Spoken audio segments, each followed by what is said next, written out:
राम राम शिंदे साहेब. मी एक सामान्य शेतकरी.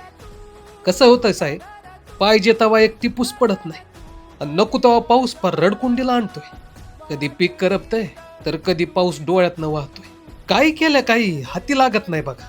मग चणचण, अडीअडचणी, पोरांचं शिक्षण, त्यांची लग्न, बघता बघता कर्जाचा डोंगर कधी आभाळा एवढा होतोय तेच कळत नाही. याच कर्जाच्या डोंगराखाली दबून काहींनी कासरा गळ्याला गुंडाळला तर काहींनी इंद्रेलचा घोट घेतला. साहेब मी बी तसा लय वेळा विचार केला, पर खरं सांगू, तुम्ही जेव्हा भाषणात एकच विनंती करतो, टोकाचा निर्णय घेऊ नका असं म्हणता का नाही, तेव्हा आधार वाटतो. आता तुम्हाला माहिती नसेल, पर मी मागल्या वर्षाला तुमचं भाषण ऐकायला आलतो. तेव्हा तुम्ही शेतकऱ्यांच्या कर्जमाफीचा शब्द दिलता. तसा दुसऱ्यांनी बी दिलता, पर तुमच्या शब्दाचा विश्वास वाटला. कसं आहे, शेतकऱ्याचं दुःख जाणायला त्याच्या घरात जन्म घ्यावा लागतो.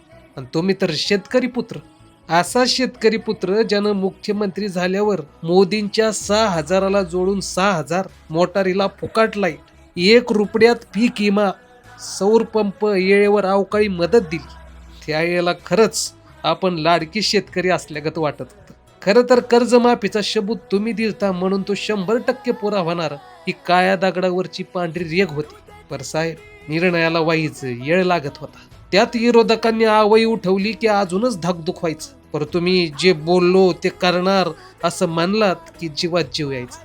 पण तुम्हाला तर माहितीच आहे, मागल्या 2-4 महिन्यात पावसानं अशी जोड उठवली की होत्याचं नव्हतं झालं.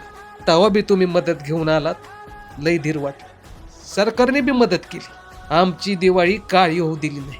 अशातच बच्चू कडू भाऊंच्या आंदोलनाचं निमित्त झालं आणि कर्जमाफीला मुहूर्त लागला. 30 जून पासून मायासारख्या शेतकऱ्यांच्या हिताचा नक्की निर्णय होणार असा मला विश्वास आहे.